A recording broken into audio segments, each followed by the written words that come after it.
We're at ISNTD D3 and I'm joined here today by Darnisha Harrison, who is CEO at NA Therapeutics based in Atlanta. So it's a long journey and we're really delighted to have you here today. So thank you very much for that.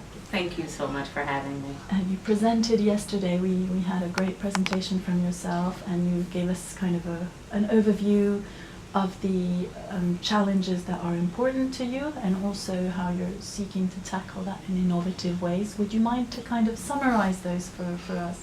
I will. So what we're doing is actually, we feel like we're on the cutting edge, if you will, of developing antiviral drugs that treat a number of neglected tropical diseases, namely Zika virus and dengue virus. We've actually got a pipeline of 10 drugs to include chikungunya, tick-borne encephalitis, European encephalitis, and the list actually goes on.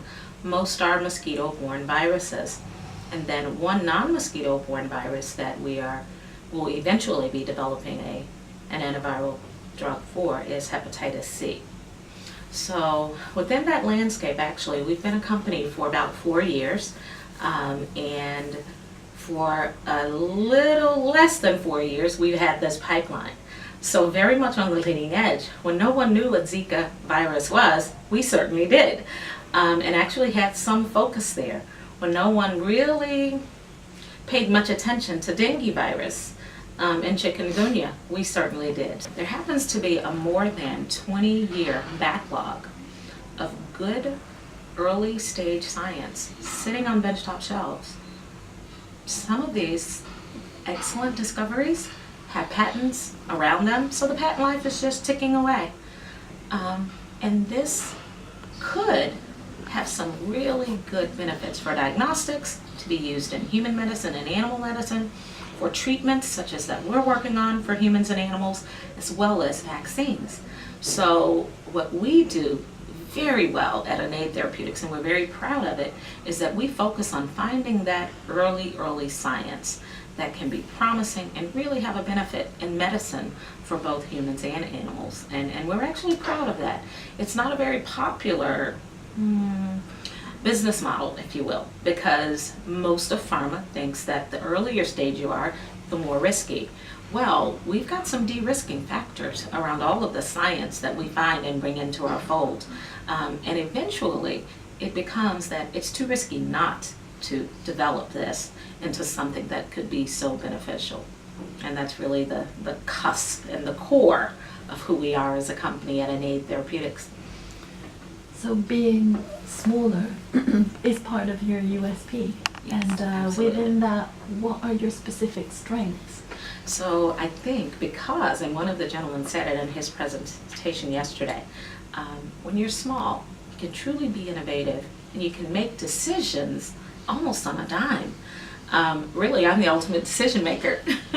I'll go to my board as a, more of a collective effort, but it's usually after I've had what I think is a, lights on idea and translate that to them. But the amazing ability to truly be innovative and truly make decisions on a dime is what we are really, really good at. And then I think second to that, which is very, very, very hand in hand, is that we're not afraid to take bold risks.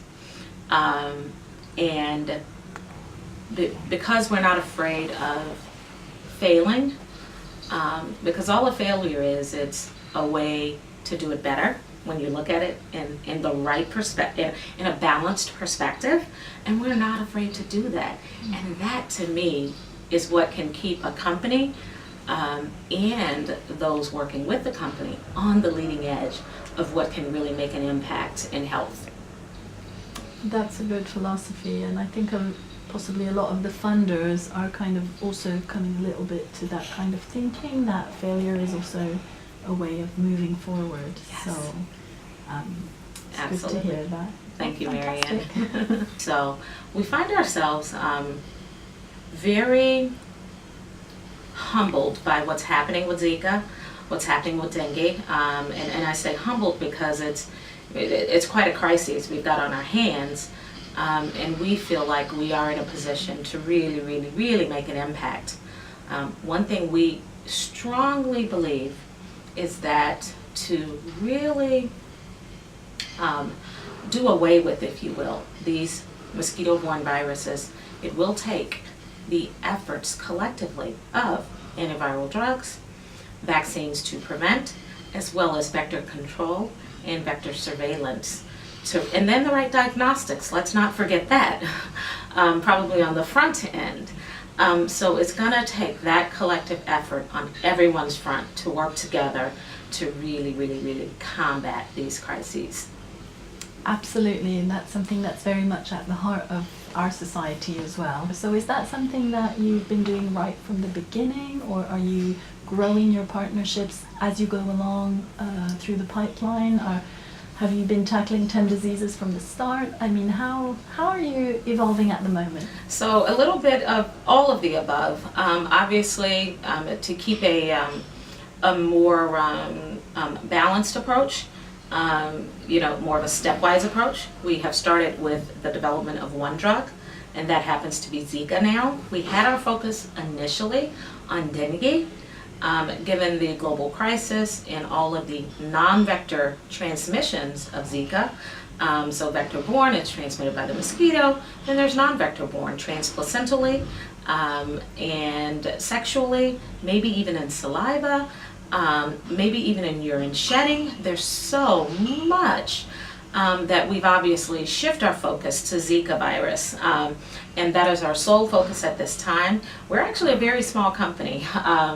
When you count 11, 22, we're a little under 35 people, and that does include our strategic partners, laboratory partners, who actually are doing our actual development work, but we see them as an extension of our team. Now, once we're a true translation company. We focus on finding promising early stage science, taking that science and ideally putting it under a fast track development program and getting that development done up until about phase 2A. That's the sweet spot for big pharma. And they normally, and there's much precedent in our industry to see that that's where big pharma tends to come in, will take over a development program. They'll buy it, partner in some very lucrative way to the smaller company, for the smaller company. And then we'll move on, we plan, with all the other 9 of our drugs simultaneously. We feel like what we're doing is so absolutely impactful that there is an urgency to really get these drugs out for these emerging infectious diseases. Wow, you can really convey the energy behind that company, taking on a lot of challenges and really trying to push it along at quite a speed. So Thank that's you so much. fantastic. Obviously, you've travelled quite far. You've come all the way to the UK. And is this kind of signaling that you're trying to reach out to partners specifically in Europe, or perhaps beyond that into academic consortia or partners worldwide? So we're certainly building a global, well, not building, we are certainly a growing global enterprise. All of the diseases that we are developing these antiviral drugs for happen to be very global in nature. As a matter of fact, in the United States, these diseases don't have a very, very, very large foothold, but we know because of what's happening with the migration of the mosquito that causes the bulk of these vector-borne viruses that the U.S. is certainly at risk, right? But largely, we're a global outfit, and so I think my being invited and my joining the conference this week is certainly indicative of that, and the fact that I got the okay from my board to say yes, this is worth it, let's do it. And interestingly enough, I've had a couple of conversations about potential collaborations with my company and theirs from just being here over the last couple of days. So it's really, really, really exciting for us. Well, that's brilliant. That is what we're trying to achieve. So I'm glad to hear it from you. So Denisha, has your background always been in tropical diseases? So a little bit of yes and no. I'm a microbiologist and chemist by degree and training, but I've only got a bachelor's in my field. And I was working as a scientist, I'll never forget, at the University of Georgia, which is why I moved down to the Atlanta area right after my career. And I remember being in my lab class, and we were doing some cutting edge research trying to find useful agents against some parasites, particular bacteria, the E. coli 01757H7 strain, which was the strain back in 1993 that was found in Jack in the Box, a famous restaurant chain in Atlanta that sold hamburgers. I then segued into working in the pharmaceutical industry, Amgen, in Thousand Oaks, California, and I loved being a scientist. But I quickly knew that, you know what, I didn't want an advanced degree, as I thought. I was medical school bound, and I didn't want a PhD. And I said, you know what, I have a credible degree. But in order to really move up the corporate ladder as a scientist, you really do need a PhD or an MD or MD/PhD.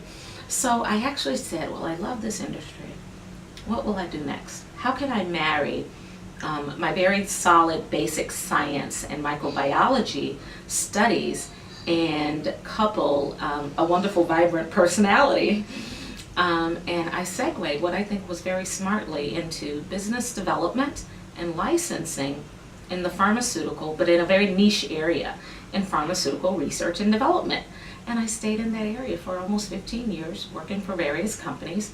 So I had to know the science, I had to learn pharmaceutics, so true drug development, which I loved, and then the business side, right, and learning the licensing, all the way from discovery to commercialization.